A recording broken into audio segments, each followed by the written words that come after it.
Hi, my friends. Welcome back. Just a brief update. Yes, we got a couple of things. The game that's coming up between BYU and Houston. We should make this a rival, in-conference rival game, a new rival game, and name it the Battle of the Cougars, because there's two teams in the league that has Cougar mascots, and yeah, Battle of the Cougars for the BYU and Houston matchups. This could be something that developed into good conference matchups. There is a history of them two playing each other. I think BYU was up by a game, but yeah, Battle of the Cougars. The next point I wanted to talk about. Okay, we have this is major. It's kind of late on reporting, but with the Big 12, adding 13, I believe, football games and about 12 basketball games with TBS, TNT, and CBS networks to broadcast, live broadcast in linear television fashion from ESPN streaming app is big. It opens up the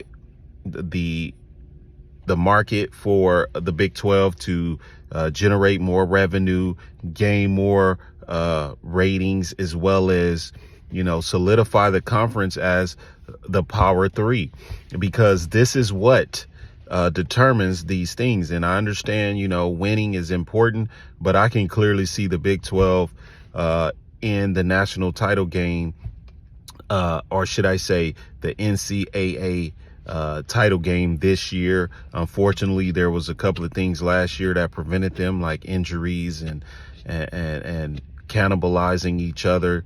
But this year, I believe you will see a Big 12 team in the NCAA tournament. And if all goes well on the football side of things, we should see two Big 12 teams in the college playoffs.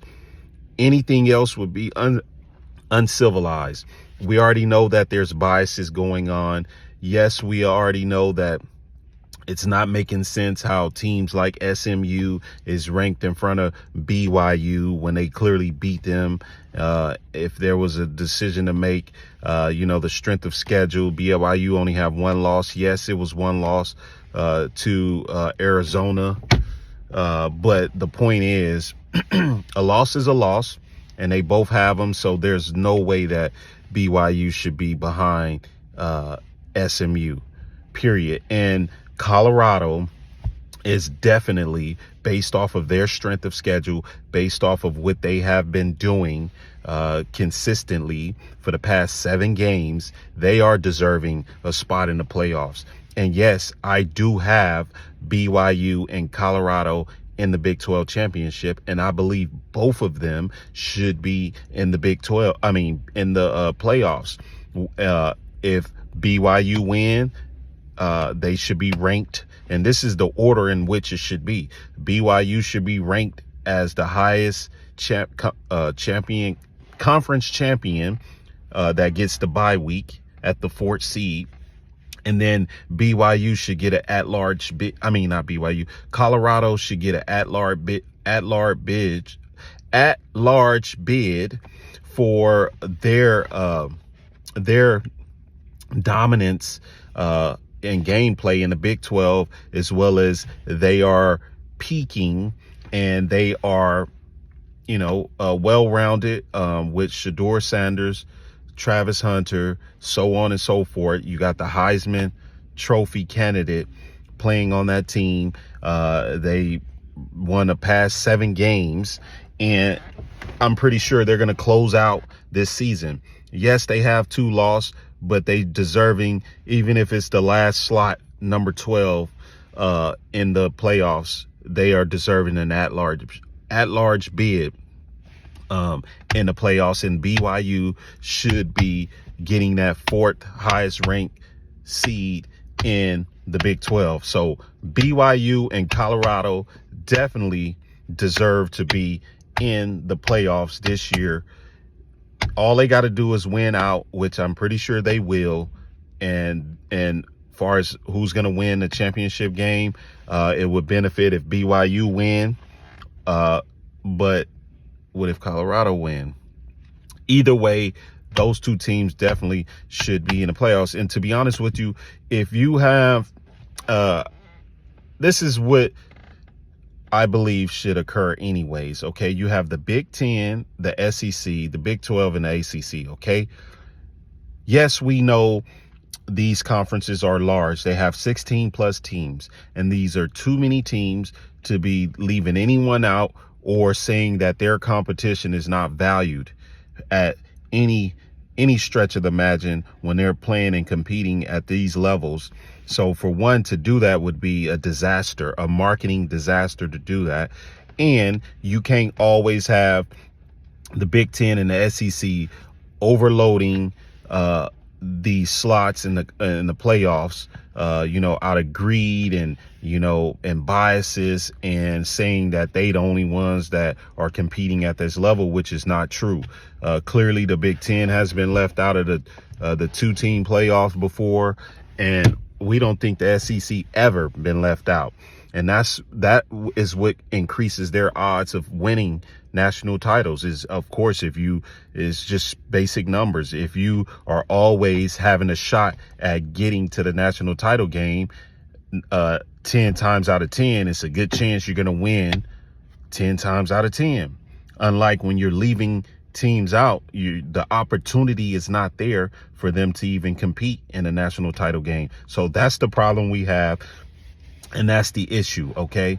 And I believe if Florida State would have got in, they would have been dominant last year. But for some reason, there was an injury and they were left out. But moving forward, I believe that just for now, in these 2 years of this new playoff, 12-team playoff, that there should be 3 teams from the SEC that's in the playoffs, 3 teams from the Big 10 that goes to the playoffs, however they format it or justify how it should happen.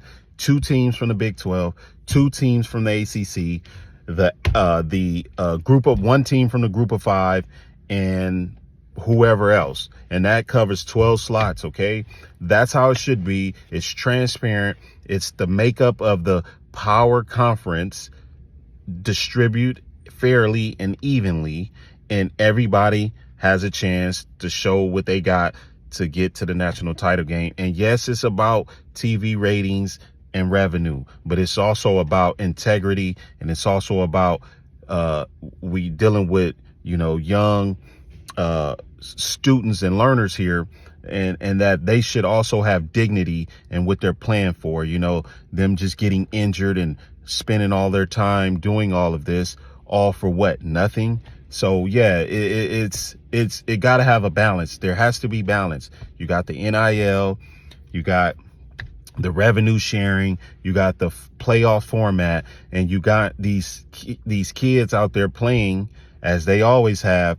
And it should not be dictated by a few, far as like commissioners who are so filled up with greed. They're not thinking about the health of the sport or the students in itself. And that has to be stopped. And that's why it needs to be transparent. It needs to be fair, and it needs to be it has to have integrity, the college football league, and it has to be right. So everyone benefit physically, mentally, emotionally, financially, all across the board. And that could be done, and it should be done. And whoever, the networks, the commissioners, everyone should come together and get this done the right way, so the college football league could be healthy and be fun and enjoyable like we all once know that it could be and used to be. And that's how it needs to be moving forward. Once again, thank y'all for watching. Don't forget to go to the website, pick up merchandise at www.size-11.com, and Support the channel. Like, share, subscribe. Once again, thank y'all. Till next time.